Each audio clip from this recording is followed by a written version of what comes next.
Olá, boa tarde, amigos telespectadores da TV Cultura Litoral. Começa agora uma nova edição do Opinião.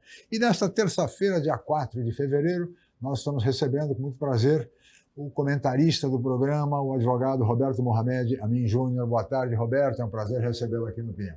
Obrigado, Chico. Muito bem. E nós vamos ver de imediato dois VTs na sequência, abordando um tema que vem gerando muita discussão, que é o chamado Cartel del Soles. É um cartel venezuelano e que trata-se de uma organização criminosa que teria a participação e o comando de integrantes das Forças Armadas venezuelanas. Ele chama-se Cartel del Soles, ou seja, o Cartel dos Sóis, por conta das insígnias das Forças Armadas venezuelanas, que o sol representa aquilo que as estrelas representam nas insígnias das nossas Forças Armadas. Mas vamos ver esse primeiro BT, que fala uma introdução a respeito do tema, e, na sequência, um depoimento do deputado federal Paulo Bilinski, do PL, em audiência pública a respeito do tema. Vamos ver, por favor. Onde as Forças Armadas venezuelanas mantêm Nicolás Maduro como ditador. Oficiais do alto comando da Venezuela desenvolveram um poder enorme dentro do governo. Alguns analistas acreditam que eles possuem até mais poder que o próprio Nicolás Maduro. Esses militares fundaram o chamado Cartel de Soles, ou Cartel dos Sóis, que é responsável por transportar grandes quantidades de drogas para os Estados Unidos e Europa. O termo Cartel de Soles, ou Cartel dos Sóis, foi utilizado pela primeira vez em 1993, quando dois generais venezuelanos da Guarda Nacional foram acusados de tráfico de drogas. Eles eram responsáveis por combater esse crime. Os sóis referem-se à insígnia dos generais venezuelanos.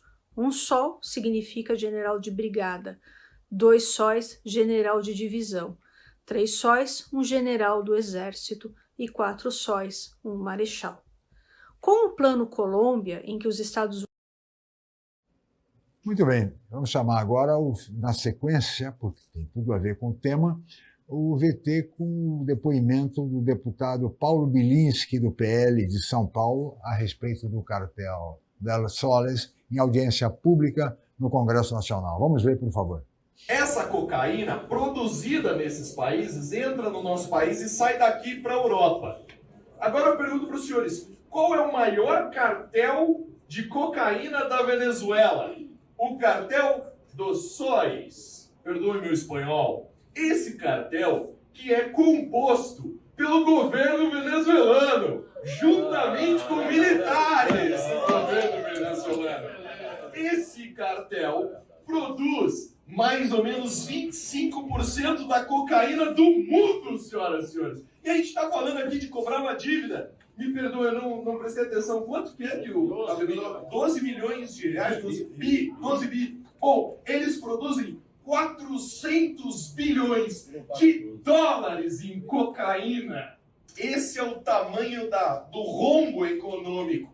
E aí a esquerda vem aqui falar de relações internacionais. Que relação que você vai manter com um governo que faz parte do maior cartel de cocaína do mundo? Esse governo que coloca a cocaína deles no nosso país para mandar para a Europa. Esse governo que, junto com a droga, traz arma, traz criminalidade em parceria com uma das organizações criminosas muito conhecidas no estado de São Paulo, o PCC, gerando morte de policiais. Aí eu te pergunto, meus amigos, qual é a relação de receber Maduro no Brasil com a Comissão de Segurança Pública? Não tem relação.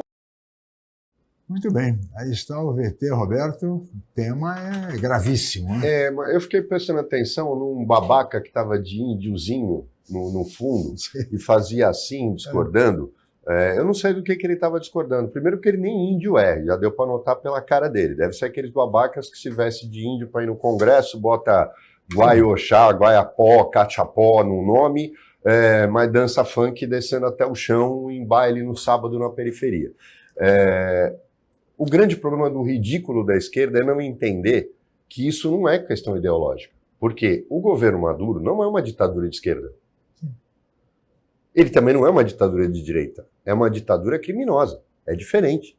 Então, quando o PT comparece na posse do Maduro, ou o governo manda representantes do Itamaraty, isso para mim é ridículo. O Brasil não reconheceu a eleição. Como é que manda representante para a posse do Maduro? Quer dizer, esse problema de não aceitar, Chico, a gente já falou aqui. Quando o Brasil se coloca do lado de países como o Irã, como a Venezuela, como El Salvador, desculpem, a Nicarágua, a gente está se expondo ao ridículo, porque primeiro esses países negam tudo aquilo que a própria cartilha do PT, o estatuto do PT dizem. E todos os dogmas do partido, e de um governo de esquerda. E aí eles se alinham automaticamente só porque, se é contra os Estados Unidos, eu estou com eles. Vamos parar com isso. A França também está contra os Estados Unidos, a Alemanha, a Inglaterra, até a Inglaterra. Mas, nesse caso específico, é preciso colocar uma coisa clara. Todo mundo sabe que isso acontece. Acontecia no Panamá, você lembra disso? Era uma chamada de república, uma narco-república. Mas a gente tem que lembrar lá atrás, quando o Álvaro Uribe, presidente da Colômbia, disse para o Fernando Henrique que o Brasil poderia se tornar uma Colômbia, e que no caso do Brasil seria incontrolável, por causa da extensão territorial. Eu vou dar um exemplo e vou pedir para as pessoas refletirem. Com essa fronteira porosa que a gente tem, e o problema crônico de falta de verba e divisão dos militares que não entendem que um exército do tamanho que nós temos não tem como se sustentar financeiramente, imagine uma Farc instalada na Amazônia. E já está. A gente não tem condição de acabar com ela. Porque a Colômbia é do tamanho do estado de São Paulo. O Brasil, como que vai acabar com ela? A Venezuela... E, olha, eu vou contar uma história aqui, ela vem do governo Fernando Henrique. Talvez o Chico único vai lembrar, porque faz tempo as pessoas não têm, e foi uma operação, infelizmente, esquecida pela imprensa, chamava-se Operação Soja, uma operação da Polícia Federal. Sim. Morreram agentes da Polícia Federal brasileira, porque agentes brasileiros, pouca gente, isso não saiu na imprensa, agentes brasileiros entraram no território paraguaio para recuperar caminhões de soja que eram roubados, contrabandeados do Brasil para o Paraguai, que exportava soja sem plantar um único grão. Todos esses caminhões apreendidos foram para o Mato Grosso do Sul, para a Justiça Federal de Campo Grande. Preciso lembrar que quem fazia a proteção desses caminhões no solo paraguaio era o Exército Paraguaio. Quando chegou lá, um determinado juiz, que foi depois afastado, mas voltou e virou desembargador, liberou todos os caminhões para os seus donos. Sabe quem era o dono? O vice-governador do estado. Tinha uma divisão da Polícia Civil de motociclistas do estado do Mato Grosso do Sul que fazia escolta dos caminhões até a fronteira do Paraguai, quando então entregava para o Exército Paraguaio. Não aconteceu nada. Não aconteceu nada. Afastaram o juiz, depois ele voltou, virou desembargador, se aposentou e hoje vive com a grana que ganhou. Porque está na cara por que ele liberou. E aí, como é que fica a família daquele policial federal que foi baleado em território paraguaio? Trabalhando. Sim. A Operação Soja foi esquecida. Nós não temos condições, no sul do país, lá ali na tríplice fronteira, Brasil, Uruguai e Paraguai, se faz o que quer e se compra o que quer. E os policiais também, eles têm um limite de ação porque eles têm medo de morrer. E o Brasil não tem tradição de proteger seus agentes.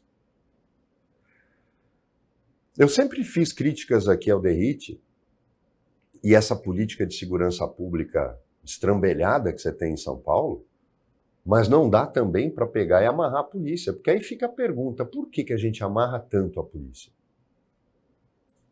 Exatamente. Por que a mesma rede de postos de gasolina é totalmente bloqueada no Paraná e a Polícia de São Paulo não faz o mesmo? A gente tem hoje na Amazônia terra de ninguém. Imagina, se no sul já é difícil, imagina no norte. Imagina lá. Então, existem coisas acontecendo nesse país que já deixam claro, e a quantidade de vereadores, deputados estaduais, deputados federais que recebem, está todo mundo falando só do Rio de Janeiro, não é não.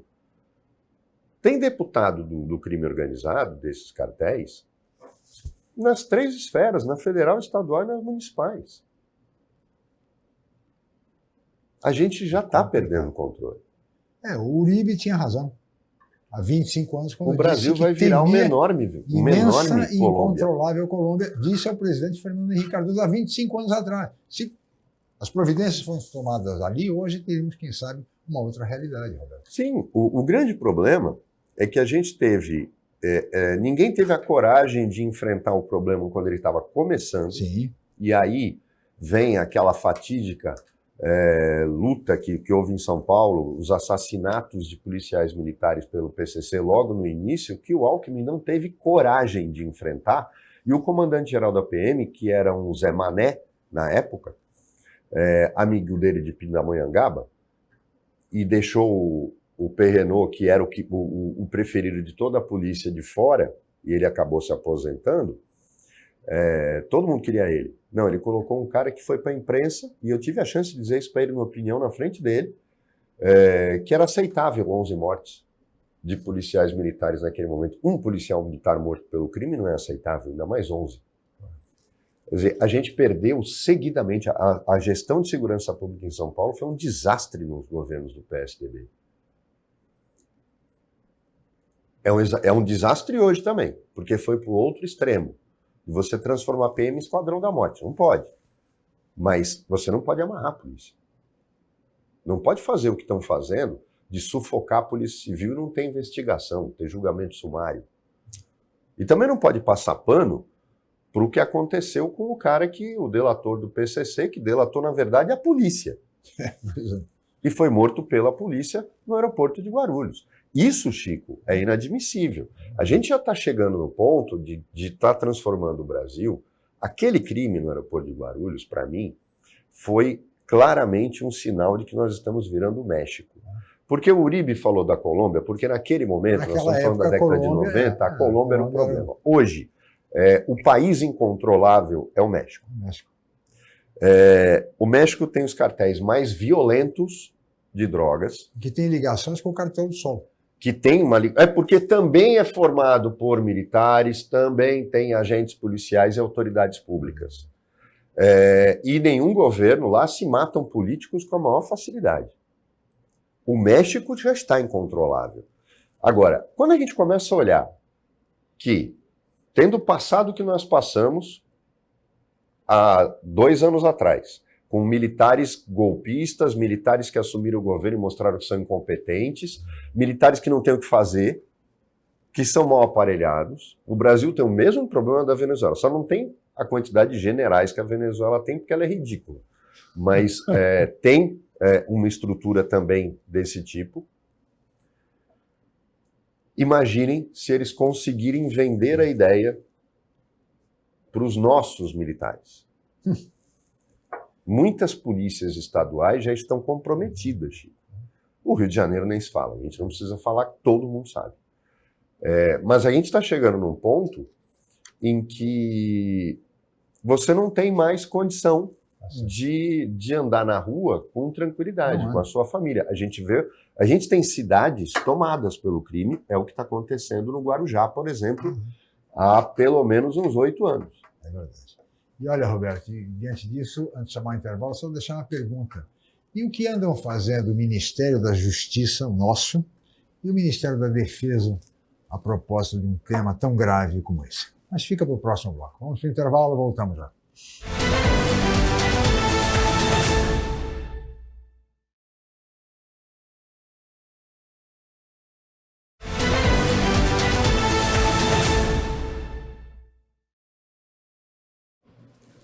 Muito bem, estamos de volta com a opinião que recebe hoje o comentarista Roberto Mohamed Amin Júnior no programa desta terça-feira, dia 4 de fevereiro.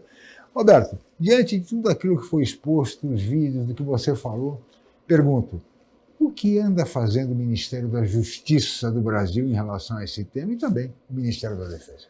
Então, Chico, tem uma coisa que eu não consigo entender, é a recusa dos militares. E eu já conversei com um general sobre isso, e a insistência em ficar falando dessa doutrina de presença.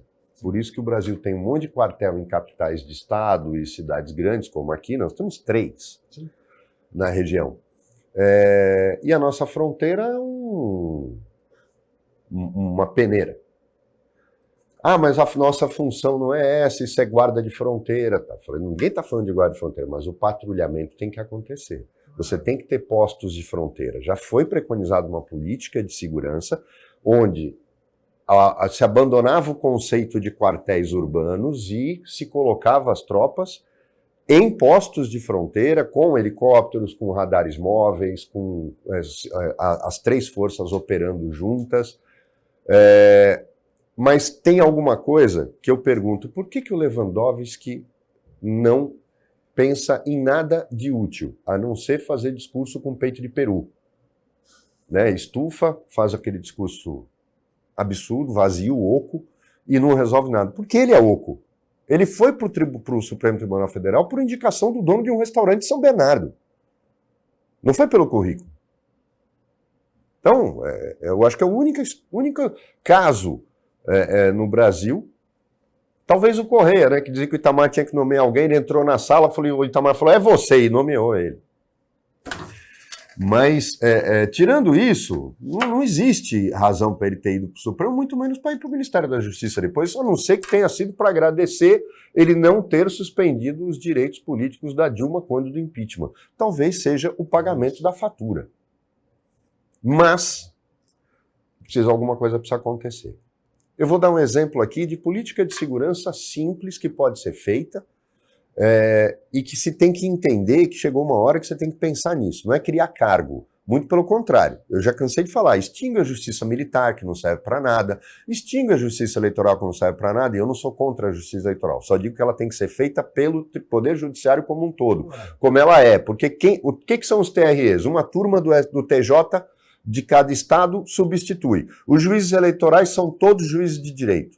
Faz uma turma do TJ substituir o TRE e faz com que uma turma do STJ assuma o papel do TSE. Pronto, está feita a coordenação da eleição, está feito tudo isso, o presidente Supremo coordena a eleição e não precisa de uma estrutura que custa uma fortuna para isso. Da mesma forma, a justiça militar não serve para absolutamente nada. Os TRTs podiam ser reduzidos pela metade, fundidos. O problema no Brasil é que não se quer equacionar o judiciário, e eu vi o Barroso ontem fazendo um discurso de que o judiciário brasileiro é parcimonioso, que o judiciário brasileiro é um tadinho sobrecarregado e que não dá despesa. Eu não sei de que país que ele estava falando, mas eu vi ele falando isso ontem na Globo News. A Polícia Federal tem que emitir passaporte, cuidar de porte de arma, fazer funções que não são dela. Não. Ficar no aeroporto pedindo visto e tal. Vamos criar uma polícia de fronteiras e imigração, ou Agência Federal de Fronteiras e Imigração. Vamos desengavetar um projeto do Márcio França que está na Câmara parado, transformando a Guarda Portuária em Polícia Portuária Federal. Porque as apreensões de droga que acontecem em Santos acontecem por causa do apoio e da investigação da polícia, da Guarda Portuária. Se você fizer isso e colocar essa nova polícia e aprender uma coisa, nós temos que mudar uma coisa na Constituição urgente, porque a gente falou aqui com a Bárbara Cristal. É ridículo que se faça concurso público para a Ponga da BIM, com o nome dele publicado no Diário Oficial. Isso é ridículo. A gente tem que acabar com esse negócio. Por exemplo, uma polícia dessa, de fronteira... Agente secreto que não é secreto. É um agente secreto público, está no Diário Oficial o nome dele, endereço, SIC, RG. Você tem que permitir que a BIM recrute os seus agentes por interesse técnico. Ou seja, claro, um hacker, um bom agente policial federal que está disponível, escolhidos a dedo, um ex-policial, escolhidos a dedo, exatamente, não a mulher de político. Pela sua qualificação profissional. Segundo, esta polícia poderia recrutar e deveria ter preferência com ex-conscritos, ou seja, aquele menino de 18 anos que serve o exército, fica 1 ou 2 anos, ele já teria pontos para passar numa polícia dessa. Porque já tem formação, já tem disciplina. Claro. E poderia estar numa polícia dessa. Também recrutando com base nisso. Pode-se até fazer concurso, mas um concurso voltado, que tenha uma questão de pontos e títulos, que desse a ex-militares a condição de estar na frente em relação a isso. Ou mesmo de polícias estaduais, policiais que estão insatisfeitos, já entrariam com um currículo mais preparado. As Forças Armadas têm que entender que o papel dela, de um oficial, não é só ir para a festa em São Paulo, no Rio de Janeiro, em Recife, no Salvador, no final do semana, com o uniformezinho dele de gala. Olha, Roberto, isso aí me faz lembrar do nosso querido amigo comum, cientista político Luiz Azevedo, que foi seu companheiro no Opinião durante tanto tempo. O Luiz já dizia naquela época, há 20 anos, ele brincava, dizendo: o Brasil, os inimigos modernos da pátria são o contrabando de armas e o tráfico de drogas. Já dizia isso há mais de 20 anos. Ele até brincava. Não são mais o comunismo, nem tampouco a Argentina, os inimigos modernos da pátria. E pedia, clamava ali por providências, inclusive das Forças Armadas, até, como você vem dizendo, na esteira do que você está dizendo. Agora, o que se discute em relação a isso? Se discute a mudança do ministro. Ele vai sair o Zé Múcio. Até o ex-presidente do Senado, Rodrigo Pacheco, é cotado para ocupar o Ministério da Defesa. Que é uma piada. Todo mundo sabe que os militares fazem o que querem, eles é o alto comando. O que o Lula tem que fazer é se reunir com eles. É que o Lula também não está preocupado com isso. Mas o Lula tinha que se preocupar em reuni-los e dizer o seguinte: ó, gente, não dá. Não dá para eu manter, se eu sustentar 1.500 soldados no Recife, num quartel, que não é usado nunca, que os caras vão fazer treinamento de tiro e não servem para nada. Eu tenho que colocar 500 na fronteira. Porque quem cuida de segurança no Recife é a polícia, não é o exército. A gente tem que entender que não há necessidade de ter... O Brasil tem uma política de segurança e a gente finge que é um país sério. Por exemplo, fuzileiros navais não são forças de defesa. Fuzileiros navais, tipicamente, são pontas de lança, ou seja, são forças de ataque. Ninguém tem fuzileiro naval para se defender, tem fuzileiro naval para atacar. Aí eu te pergunto, nós vamos atacar quem? Nós gastamos dinheiro com uma determinada estrutura de defesa que não tem mais sentido, não tem mais lógica. A gente não precisa mais de uma marinha parando lancha, é militar, nós precisamos de uma guarda costeira federal. Pode ser controlada pela Marinha, mas ela é separada. Eu já cansei de dar o exemplo, vamos olhar para o exemplo que funciona. O americano tem uma estrutura de segurança e defesa que a gente precisa copiar. A guarda costeira, ela está na força paramilitar, como a PM. Ela tem, a guarda costeira é treinada para isso. E aí você tem, por exemplo, eu sou contra, e já falei isso várias vezes, essa ideia de aeroporto no Guarujá. Vai ser um mico. Mas vai ser um mico, Chico, que não tem cabimento. Isso aqui era uma base aeronaval pronta para uma guarda costeira patrulhar do Arroio do Chuí até chegar mais ou menos perto do Rio de Janeiro, onde teria outra base para pegar lá para cima. Só que uma guarda costeira, com helicópteros de resgate, com navios leves, com lanchas leves, para fazer patrulhamento, reprimir contrabando pelo mar, reprimir tráfico pelo mar, fazer salvamento, operações de resgate, patrulhamento marítimo. Isso é ser inteligente, eles não querem ser. Você criar uma força nacional que nem o Lula criou já no tempo do Lula 1 é ridículo, com militares que são recrutados na hora, enchem um avião e manda para algum lugar. Uma tropa com 100 ou 200 e tanto. Você tem que ter quer fazer isso? Tem uma Guarda Nacional de rapidação, mas é uma Guarda Nacional efetiva, tira os melhores soldados que acabam o serviço militar e convida para a Guarda Nacional, onde ele vai ser profissional. Mas você não vê o Ministério da Defesa pensando em nada disso? Nada. Eu pergunto por que eu tenho 3 quartéis em Santos, 3 quartéis obsoletos, que não têm papel nenhum relevante Aí vão ficar bravos comigo, mas vou repetir. Por que 3 quartéis do Exército? Os de artilharia são, pelo amor de Deus, né? Um tem canhão que é da Primeira Guerra Mundial. Podia transformar em museu. Aí, olha só, nesses imóveis que são gigantescos, e terrenos que são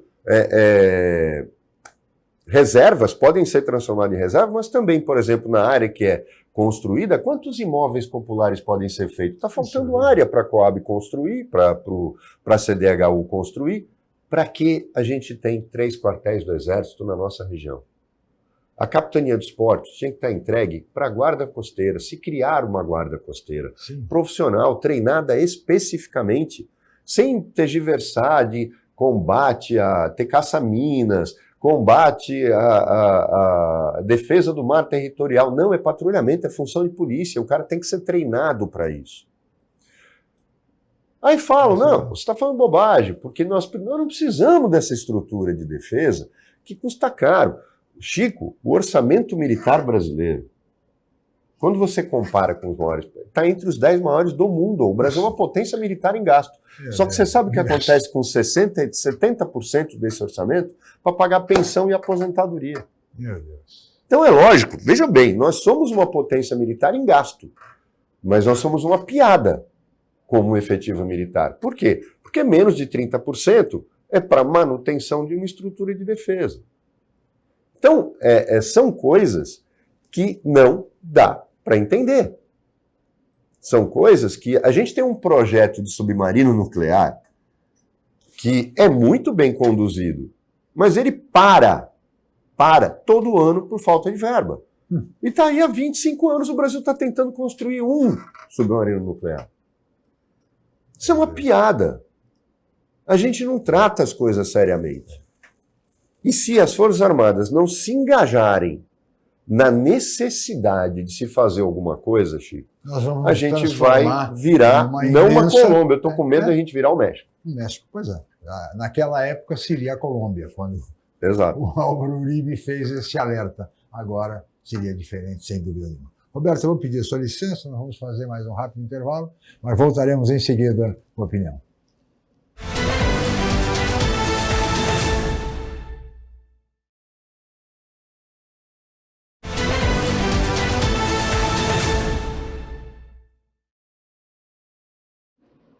Muito bem, estamos de volta com a opinião desta terça-feira, 4 de fevereiro, e hoje com Roberto Mohamed, comentarista do nosso programa. E vamos ver agora, Roberto, mais um VT sobre Donald Trump falando que quer acabar com a chamada agenda woke, tá certo? De diversidade, de inclusão, e defendendo o que ele chama de meritocracia. Vamos ver.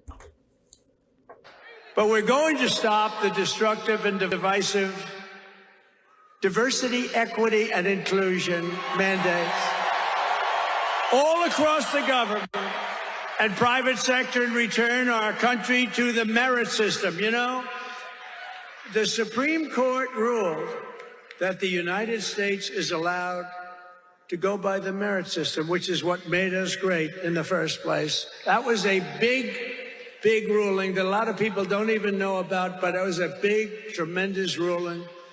And you're focusing on character, competence, and qualifications in all hiring decisions. Now you're allowed to go by competence. Chico, eu acho engraçado quando se fala de meritocracia, porque durante 4 anos de Bolsonaro também foi isso, né? Eles achavam que escola é só para aprender português e matemática e não para aprender a pensar. Falavam mal do Paulo Freire sem conhecer o método Paulo Freire, eu jamais ter lido um livro dele. Nunca leram Casa Grande Senzala, de Gilberto Freire, nunca leram Marx, nunca leram nada disso na vida, e se afetam a falar, não leram nem Olavo de Carvalho. Eu li O Imbecil Coletivo, que é o livro mais idiota que eu já conheci, que eu já li na minha vida, porque ninguém presta para ele, e ele falava da nata da PUC. Tá bom, a nata da PUC era de esquerda, mas você está falando de pensadores ali que, porra, não dá para comparar com ele, né? Um idiota nato. Porque tem o idiota que se torna idiota, mas tem o idiota que nasceu idiota. Você tem uma estrutura nos Estados Unidos, em que a maior potência do mundo tem direitos, mas tem também obrigações. Claro. Quando ele fala de meritocracia, porque a agenda woke é chata? É. O que é a agenda woke? É o politicamente correto. É o todes, essas bobagens todas. Eu já cansei de dizer aqui, engraçado, agora querem falar todes, mas não queriam falar presidente, queriam falar presidenta. O princípio é o mesmo, a terminação e ou es, ela é neutra. Então não existe superintendenta, é superintendente para homem ou mulher. Por quê? Terminou em e, é neutro. Aí eles querem usar no todes, mas não querem usar no presidente, era presidenta. Não tem sentido.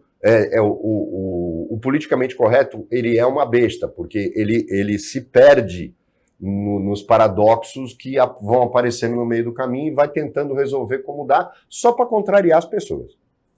E tá muito chato, a gente já falou aqui, os trapalhões hoje estariam todos na cadeia, o Cacete e Planeta Idem estavam todos presos, respondendo processo, cancelados na internet. O TV Pirata seria um programa proscrito. O Costinha. Costinha, então não teria... Ele, o Ari Toledo e o Ronald Boles estavam mortos, né? Então, infelizmente, a gente vive um mundo onde isso é muito hipócrita. Isso é muito hipócrita. Extremamente hipócrita. É um mundo da hipocrisia. Então eu concordo com algumas coisas do discurso do Trump, mas a base está totalmente errada. Meritocracia é mais ou menos o seguinte: eu tenho uma pista, os corredores vão sair todos perfilados,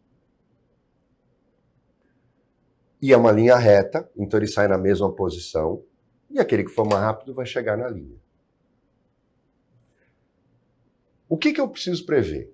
Digamos que eu esteja num estádio com 10 baias. O cara que está na 1, a interna, ele corre, a volta dele é muito menor do que a volta do cara que está na baia 10, que corre mais, pega uma distância maior. Para isso é feita uma tabela de compensação, e você vê nas pistas de atletismo, o cara que está na de fora é o primeiro a sair.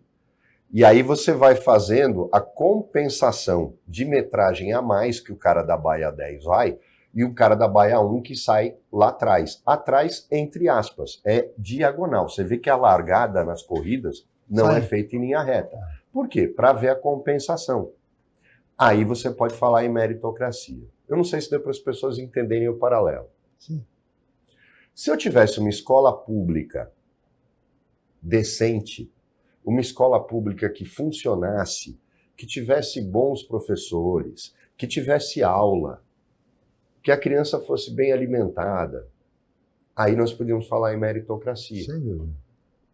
Porque aí as vagas na USP, na Unifesp, na Unesp, nas universidades federais, seriam disputadas de igual para igual, entre o aluno do Porto Seguro, do Bandeirantes, do Jean Piaget, e o aluno do Canadá, do Cesário Bastos, do Primo Ferreira.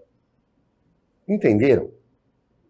Falar de meritocracia quando você tem casos de exceção, como aquela menina do Rio de Janeiro que a mãe vende doce e ela passou na Universidade Estadual. Eu não sei se foi na UERJ ou na FRJ, mas passou em uma das duas. Em medicina. Sim. Isso é uma exceção. É o esforço pessoal, né? Chico, sabe aquele programa do... É uma das poucas coisas do programa do Luciano Huck, que é horroroso, que eu gosto, é aquele dos pequenos gênios. Mas você já reparou que quase não tem aluno de escola pública? Por quê? Porque o gênio se perde na escola pública. A criança superdotada se perde. E a gente não tem uma política de caça-talentos. A gente tem olheiro para pegar jogador de futebol, mas não existe uma pessoa que vá avaliar alunos de colégios públicos que sejam superdotados para pegar e dar uma bolsa para Sim. ir para essas escolas de ponta. É preciso qualificação do próprio professor em sala de aula. Para perceber Para isso. perceber isso, não consegue. E fica irritado com o aluno que pergunta muito, ou que não presta atenção. E é sinal de que ele pode ser um superdotado e vai irritar o professor. E eu não posso colocar isso. Inclusão não é o que eles estão fazendo, Chico. É como colocar. Virou no governo Lula e no governo Dilma, virou esse negócio de fazer inclusão de crianças portadoras de necessidades especiais junto com os alunos normais. Inclusão forçada que não dá resultado. Você tem que investir em escolas onde eles vão ter todo um aparato de proteção e de assistência e de monitoramento. A gente está vivendo um país, fica todo mundo babando o ovo, a gente tem que copiar o que funciona nos Estados Unidos? Tem, Chico. Mas tem coisas que lá a gente não pode esquecer. Americano desempregado morre porque não tem atendimento hospitalar. Não existe SUS nos Estados Unidos. Não existe. Ou paga ou morre. Exatamente. Lá, se você tomar uma multa de trânsito, você vai para frente de um juiz. Pode ser preso. São exageros que eles têm e que nos levam, às vezes, a ver que eles também precisam dar uma olhada no que está acontecendo no resto do mundo. Mas as coisas que eles fazem, boas, a gente tem que copiar. O problema é de conceito. No Brasil, existe o conceito de vou me dar bem. O Ricardo Amorim foi tão feliz, eu vejo de vez em quando ele falar umas coisas meio fora da realidade, ou muito fáceis para quem está no mercado financeiro, mas ele disse uma coisa que é verdade. O problema desse país, em relação, inclusive, ao que a gente falou nos dois primeiros blocos, Chico, é o Centrão. E por quê? O Centrão, ele tem mais ou menos 3/5 do Congresso Nacional. Não adianta a gente fechar o olho para isso. Tá? Metade do PL é Centrão, não é direita. Sim. Quer mais é uma teta para mamar. O Centrão nunca vai permitir que o Brasil caia no buraco. Porque aí eles vão perder. Claro. Então a gente não corre risco, como o Ricardo Amorim disse, de virar uma Venezuela ou uma Argentina. Só que na outra parte, o Brasil nunca vai voar. O Brasil nunca vai aproveitar as oportunidades que as crises mundiais trazem para nós, que somos um país com o potencial que nós temos. Por quê? Porque nessa hora, quando a gente está pronto para decolar, aí eles querem roubar o combustível do avião. Eles querem para eles. E o avião não consegue decolar. Sim. Então nós estamos condenados a sermos sempre este país. O problema é que tem uma outra turma, que a gente falou no primeiro e no segundo bloco, que está querendo chegar lá e tomar o poder. E a hora que esses caras tomarem poder, o Brasil acabou. Aí não tem mais jeito. Então, vejam bem, eles não deixam a gente ir para o buraco por uma questão de sobrevivência. Lógico. Mas também nunca vão permitir que o Brasil decole. A solução é um golpe de Estado? Não. A solução é a gente ser minimamente capaz de aprender a votar. De parar de votar por causa do empreguinho. De parar de votar por causa, por exemplo, pedido de vereador. Quando o vereador pede para falar com o prefeito, tá na cara, todo mundo já falou, a gente já teve prefeito falando isso aqui, é para pedir emprego ou dinheiro. E não adianta que secretário nenhum, nem mesmo de Casa Civil, resolve. Viu? Não, e secretário de Casa Civil. Engraçado, às vezes eu fico espantado com determinadas coisas, ele ficou ofendido aqui. Eu perguntei como é que a Procuradoria-Geral do município diz que para arrumar o portão do Rebouças, que não custa R$3.000, tem que fazer pregão. Isso não é compra emergencial. Mas fazer um contrato de 30 anos do lixo, igual o contrato que você tem agora, sem avaliar a destinação, aí pode. Eu não entendi. Na verdade, eu entendi. Foi depois que o Supremo disse que não podia mais fazer contrato emergencial. E, curiosamente, a empresa que fez o contrato de 30 anos, né, ganhou a licitação, que ninguém sabia que ela ia ganhar, é a empresa que vem renovando emergencialmente há 30, 40 anos aqui o contrato do lixo. Então, aquela história, afinal, você tem que decidir. Quer dizer, para fazer 30 anos de contrato de lixo, eu não preciso saber para onde ele vai. Eu discuto depois. Aí eu faço aditamento. Agora, para arrumar um portão, não é compra emergencial, tem que fazer pregão. É um absurdo. Então, a gente precisa ter coerência. Sem dúvida. Com coerência, a gente consegue resolver problemas de segurança pública, de defesa, de desenvolvimento. Infelizmente, a gente não tem. A culpa de quem é? É nossa. Coerência e seriedade. Absolutamente fundamental na relação com o poder público. Vamos para mais um intervalo, voltaremos em seguida com a opinião.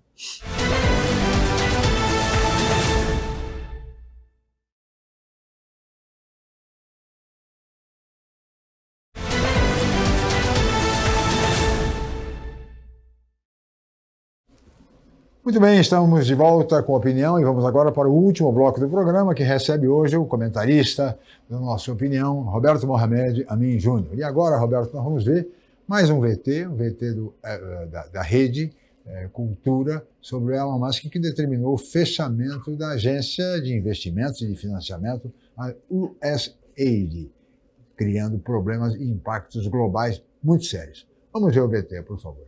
Portas fechadas e o site oficial fora do ar. Foi assim que os funcionários encontraram a sede da agência norte-americana para o desenvolvimento internacional nesta segunda-feira ao retornarem ao trabalho. A USAID é responsável por 40% de toda a ajuda humanitária do mundo. No final da tarde, deputados e senadores do Partido Democrata foram para a frente do prédio da agência em uma manifestação de apoio.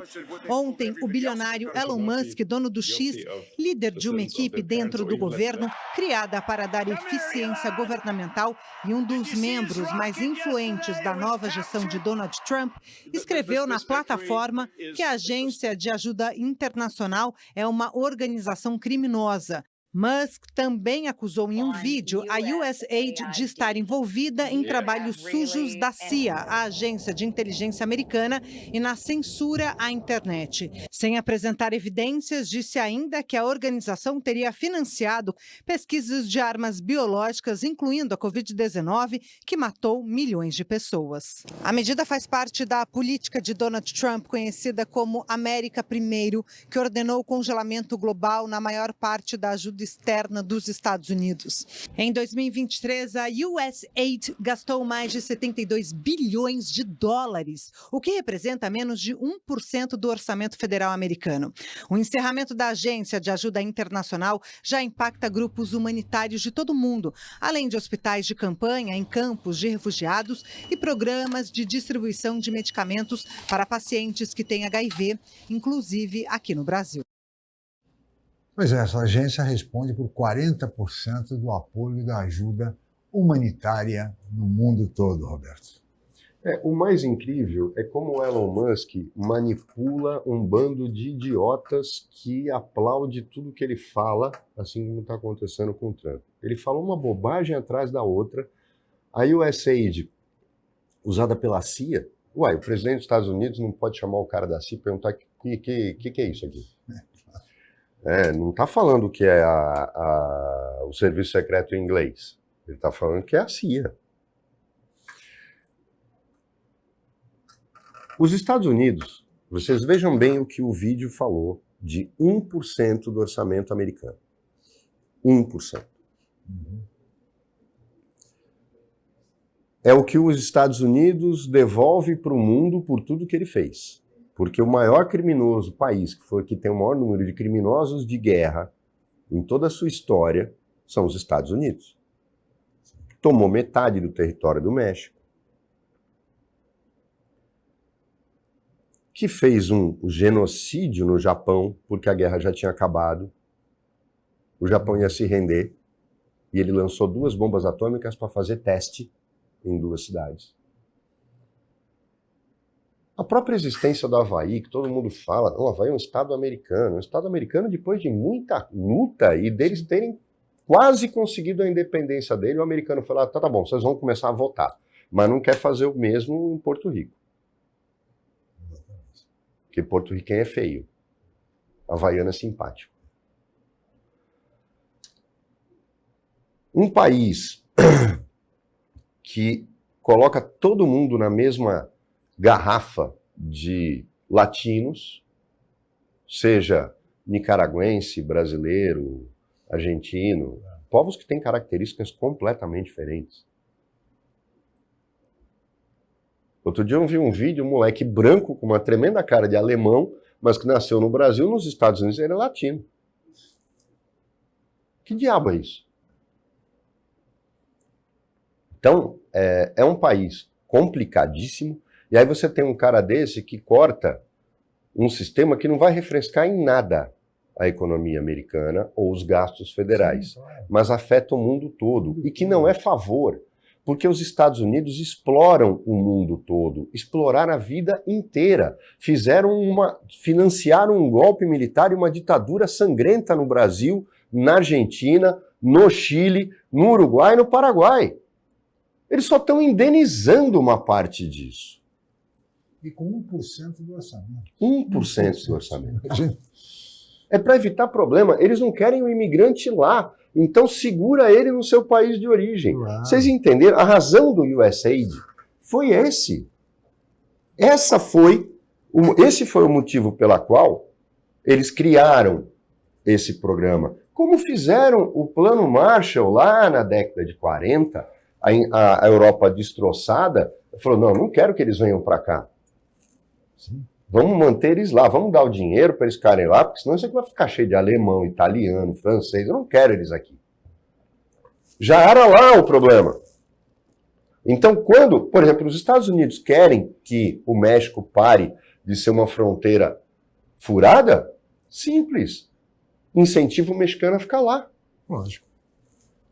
Ele é tão obtuso, o Trump e essa turminha que está com ele, e o Musk é o mais esperto deles, porque ele é um idiota perfeito. Ele engana a quantidade de macaquinhos enorme que aplaude isso que ele está fazendo. Não tem significado econômico nenhum o que ele está fazendo, a não ser que está dando um espaço para ele. Quando ele comprou o Twitter, ele mandou um monte de gente embora sem dar satisfação nenhuma. E está fazendo agora porque nos Estados Unidos não existe estabilidade de servidor público. Você manda embora um agente do FBI, você manda embora um procurador federal, como o Trump já mandou. Ele disparou 2,5 milhões, 2 milhões de e-mails, dizendo para os caras, vocês vão trabalhar, se vocês pedirem demissão agora, recebem o salário até setembro, senão vocês vão para a rua do mesmo jeito, mas não vão receber nada. Olhem só a mentalidade do cara. E outra, 2 milhões de servidores a mais nos Estados Unidos? É lógico que não tem. Ele vai substituir por pessoas alinhadas com esta visão de mundo. Imaginem o que se tornará os Estados Unidos. A gente está vendo o mundo inteiro está querendo reagir e a gente vê uma parte da população brasileira aplaudindo isso e dizendo que está certo. Quem viu a entrevista do Bolsonaro, Chico, fica espantado, porque ele eliminou todos os potenciais candidatos da direita. Ele deu defeito em todos, menos em 2, no Flávio Bolsonaro e na Michele Bolsonaro. Será que ninguém enxerga que ele só olha para o umbigo dele? Ele não está nem aí para os trouxas dos bolsonaristas, para essa turma que chama ele de mito.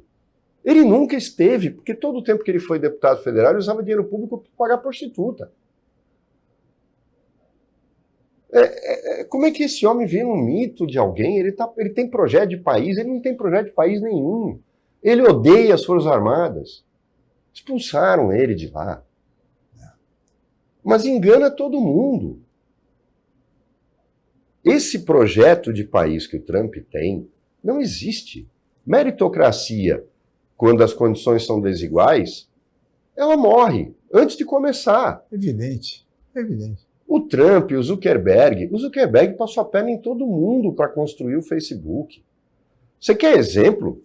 E aí ficam metendo pau. Você tem que falar de Steve Jobs e de Bill Gates. Mas essa turma do digital, os caras do Google, Mark Zuckerberg, Elon Musk, pelo amor de Deus, esses caras são oportunistas, eles vendem o nada. O nada.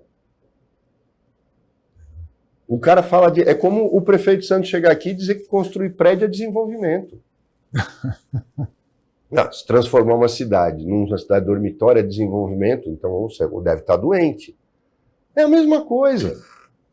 E despreza os problemas, né? Eu vou transformar uma cidade dessa mas meu trânsito vai para o espaço, a água vai para o espaço, esgoto vai para o espaço, porque não tem nada o que fazer. Não tem Qualquer como chuva resolver o alaga problema. tudo. Exatamente. A gente está vivendo hoje um momento em que o negócio é fazer filminho. O negócio é fazer corte na videozinho, internet. corte na internet. Sexta-feira, Chico, a gente fez um programa aqui Aham. que eu acho que seguiu a nossa tradição de não alisar com ninguém, mas não desrespeitando. Claro. Mas se você fizer cortes só das respostas do prefeito, que não respondia pergunta nenhuma, você vai dizer, nossa, que programinha chapa branca. É. Você manipula hoje as coisas de uma forma... Eu vi hoje um vídeo de uma deputada na Assembleia fazendo um discurso em que ela fala que vai mandar um recado para o secretário de Segurança Pública, para o governador, mas não mostra o recado. Então, veja bem, quem votou nela e é a favor do governo, opa, ó, ela está apoiando o governo, ela ia elogiar. Aí quem é contra o governo e votou nela vai dizer assim, ó, que legal, ela ia chamar eles na chincha. Não, porque não aparece o vídeo. O corte é feito só para mostrar exatamente isso, para agradar todo mundo, porque não dá opinião, não se define, e passa um recado de que, ó, só, que legal. Então, hoje, é isso que se faz na internet o tempo todo. É para isso que a gente vota, Chico. Isso é democracia. Não se leva a sério, né, Roberto? Na verdade, nada disso é levado a sério. É tudo na base da brincadeira. Foi que nem rapidamente, só que já estamos no limite do programa, essa última pesquisa de intenção de voto para 2026. Tem 6 ou 7 candidatos de direita que, se unidos, evidentemente, derrotam o presidente Lula. Mas é surpreendente, de Pablo Marçal a Gustavo Lima, o cantor, como candidatos à presidência da República e sendo pesquisados, Roberto, e sendo votados. Sabe o que eu acho engraçado? Imagina. E tinha gente que chamava, o Lula é cachaceiro. Gustavo Lima, mais cachaceiro do que ele, não tem. Acho que, pô, só o Leonardo. Então, como? Que provavelmente vai ser ministro dele, né? Você imagina o que vai ser esse país. Isso é uma piada que não consegue prosperar. O Ronaldo Caiado acha que bandido bom é bandido morto. Ele é um governador com a cabeça do nosso secretário de Segurança Pública aqui de São Paulo. Você fala do Eduardo Bolsonaro.